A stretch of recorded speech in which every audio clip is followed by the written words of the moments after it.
wrong day. All right, we got last two, and this is I've thought about this one. I'm gonna let Champ go first. I like that. You know what? CM Punk, man, is arguably the most lethal on that microphone, man. We've seen a lot of guys do pipe bombs, but he personified the pipe bomb. I've never forget, man, favorite CM Punk moment, man, when he was going in on John Cena. And he said, everybody used to love you because you were the underdog. You were the Boston Red Sox. You were the Boston Bruins. But now you become something that you hate. You become a dynasty. So you have essentially become the New York Yankees. So everybody knows John Cena. He's from Boston. Right. You know, and he even brought up the Patriots at a certain point during that promo. And everybody knows being from Boston, John Cena was always considered the underdog. But when he said that and you thought about it for a second, it's like, damn, you have become the big dog instead of the underdog. And it's ironically during that time, all those teams were winning championships. The Red Sox, you know, the Bruins, the Patriots, the Celtics. I mean, for him to say that, you've become essentially what you despise. You've become a dynasty just like the New York Yankees. That was a hell of a moment, man. CM Punk, man, hey, he said it best. In your hand, it's a microphone. In my hand, it's a pipe bomb. And man, CM Punk, not only for him to say that, man, but for him to go and win that match and become undisputed champion during that time, that's the short of spectacular. And beating John Cena really at his peak during that time, right before, you know, people was fearing that he was about to go to TNA, which we all knew wasn't going to happen. Everybody was talking about him possibly going to TNA, but we knew that was going to happen, but that was not going to happen. But for him to do that and going toe to toe with one of the greatest of all time in Triple H, my fault, John Cena on the mic during that time, that was nothing short of spectacular, man. For him to compare John Cena to the dynasty of the New York Yankees and say you've become exactly what you despise, that was flat out epic, man. I mean, there was some more vulgar like moments that CM Punk had, but none really related to John Cena quite like that one. BRF.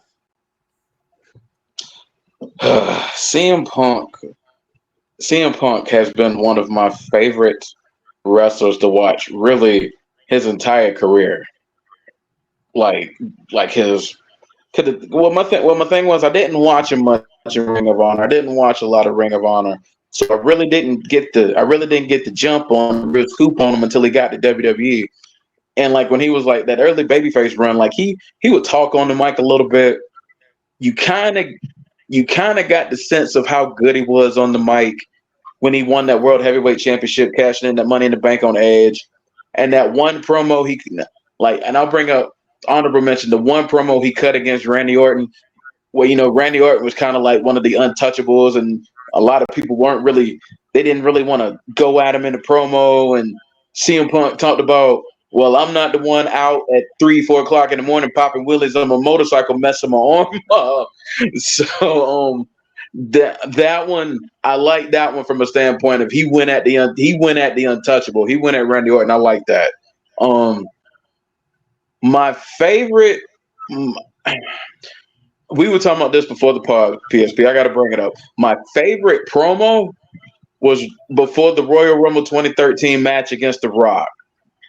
And that promo he cut when he had that needs to faces shirt on, which is still one of the epic shirts in the history of wrestling. I can't remember the entire promo, but I remember some of the back end. He was looking at Rock and he was talking about how like he was like a big fish in a little pond and how he was in the kiddie leagues, and he said that he was in the big leagues and he was swinging for the fences, and he looked at Rock and he said, "You're gonna realize that your arms are just too short to box with God. I was like, Ooh! oh my Oh my God. God, I forgot That's about that. that is one of the coldest lines I have ever heard in a promo. He cut that. I was like, they let this man say that to The Rock on national TV. They gonna mess around and let this man beat him at the Royal Rumble. But like The Rock went on and won, but just his timing on the microphone, like his ability to just know what to say at the crucial moment to get the right rise out of the audience. Just that, I mean, that line was just you could kind of look at The Rock after he said that. Rock kind of had a look on his face, like, bruh, I got nothing for that. I got nothing for that one. And this is The Rock. You're right. This This is the right here. Alex. Right. This is The Rock. This is one of the greatest mic workers in the history of our industry, arguably the greatest. When you leave him speechless on the microphone, that's all you got to say. CM Punk was that dude on the microphone. Now, if I could go real quick into my favorite match, that's my favorite promo. My favorite match of Punk's. How do you not say Money in the Bank 2011 with Cena? How do you not say that? Like, everything about that match was just perfect. Just the build up to it. Like CM Punk being the heel, but slowly kind of making that face turn, just like a slow burn. And then like that Chicago crowd, like, shout out to Chicago, Illinois. They have some of the best wrestling fans in this damn world. They are so good, and they know when to It's because it's like they're an old school wrestling town, and it's like, and it's kind of like they're one of those like bizarre world type towns, like New York and Philly and towns like that. They will boo the heck out of the babyface, but they will cheer the heck out of the heel, and just that crowd just made that match so special.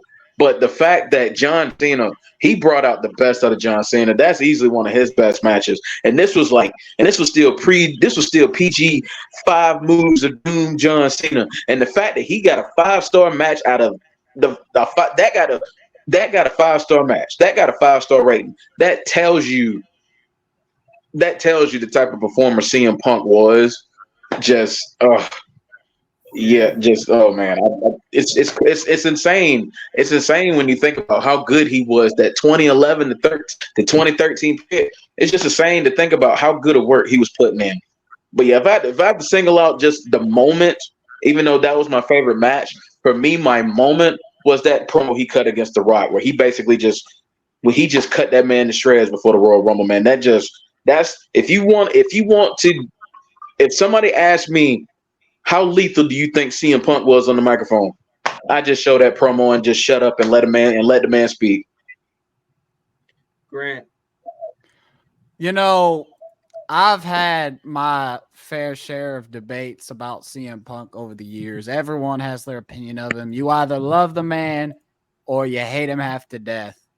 And for me personally, for CM Punk, I've respected him for a man that can deal with as much as, because the man for years, ever since when he left the company, and we never thought we were going to see him again. When you have people that at every single show would chant CM Punk over and over and over again, that just shows you how much of an impact he had. But if I'm going to talk about a moment, my favorite, honestly, this is a new recent one, but I think it's probably the most memorable. When AEW picked him up and he returned in Chicago, I've never seen a crowd more ecstatic or loud than I saw in Chicago. Grown men were in that crowd bawling that man had come back to wrestling, because we thought after WWE, he had one appearance on Backstage, had the UFC run.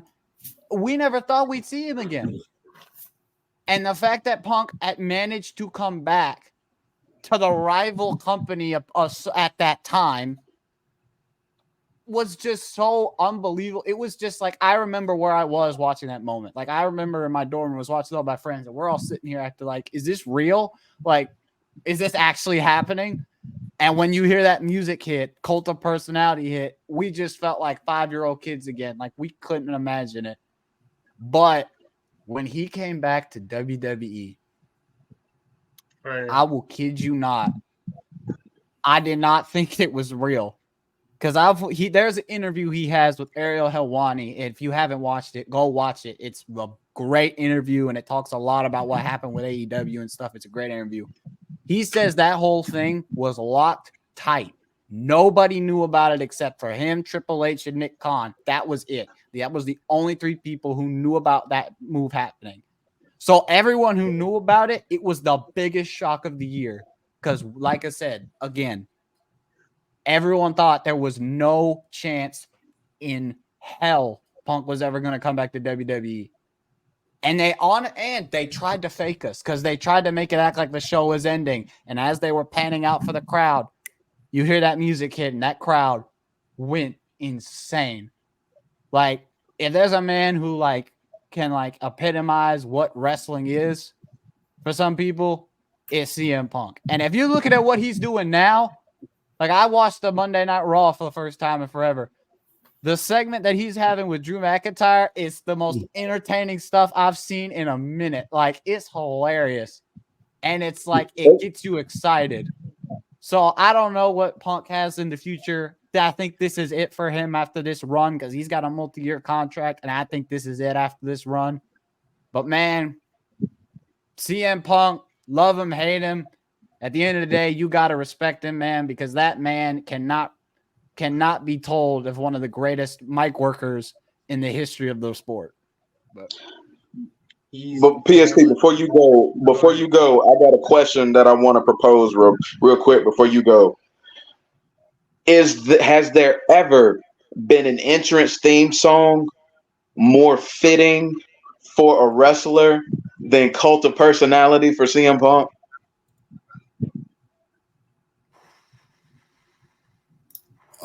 The Ultimate Warrior, but stop it. I'm being a butt. Where would you rank CM Punk as far as mic skills? Top 5 all time. Top 3 all Top time. 5 all I put him right up there with Austin Rock. If my top 5 mic workers of all time are probably, no particular order, are probably him, Rock, Austin, Cena, and Edge. Yeah, Edge too, definitely. Whew. My favorite CM Punk moment. Him getting after the McMahon family and Triple H. My favorite quote when he about Triple H is when he talked about him and Stephanie. You don't wear the pants in the house. Oh, that wearing panties. Jeez. The fact he's allowed to say this stuff on live TV and he didn't get in trouble for it is insane. You will never hear a man say that to Triple H, ever. And he's talking about Vince McMahon's daughter. That's what's even crazier. Yes. And they let him get away with it. Oh my gosh. How is Triple H? I mean, you're saying this, but oh my god. Only there are very few people I can see get away with that. I can see probably Stone Cold, Rock, CM Punk actually saying it like that. I'm like, holy shit. The only person that could have got away with that outside of CM Punk was maybe Shawn Michaels. Yeah. Oh yeah. Let's not forget Shawn Michaels. Grant, remember '97. Oh yeah, Shawn Michaels '97. Remember the Sunny Days promo that he cut? 97 Shawn Mike work was pretty nasty. I agree with you there. Oh my god, man! But he, the way he attacked the McMahon family, I'm like, holy shit, it's something about to happen. But when he said it to Triple H that day, I'm not even exaggerating. That is like crazy to me. I'm like my eyes like, oh my god, holy shit. And another thing about that promo, you have to give so much respect to Triple H, because Triple H, that's Triple H being composure. Yeah, I mean, but that's Triple H. That's being the wrestling mind that he is. That's understanding. I'm probably gonna want to punch this man in the face, but him doing promo work is really good for business right now. So I'm gonna sit here and I'm gonna take this, even though I'm probably gonna want to strangle the hell out of him when we go to the backstage. Oh no, me personally, if that was me, we're fighting. I don't care. I'm running. Ooh. It's I'm on running the site. If you fade disrespect straight my up. wife like that, no, it's over. I I'm running couldn't the do it. fade. I couldn't do it. I couldn't do it. I will say that one of my favorite matches from CM Punk, SummerSlam 2013 against Brock Lesnar. That was a hell of a match between him and Brock Lesnar. I almost thought he won that match, particularly when he countered Lesnar for that DDT. And it was so great because of Paul Heyman, of course, because of how he felt he was betrayed by Paul Heyman. And also, BRF, we were talking CM Punk Undertaker, that was slept on, that WrestleMania match. Bruh, I'm right there with you. I agree 1,000%. That match was slept on. And it was the build before the matchup too, and that Paul Bearer had unfortunately passed away, and the Undertaker had to get the go ahead to use that in the storyline, and CM Punk, being CM Punk, played it perfectly to a T to be able to tell that story leading up to that match, and that match was that whole build up, and then that match, that was like one of the slept on feuds and matches of CM Punk's career. That 29 match was just that was perfect for the angle that they were doing. Way slept on. Absolutely.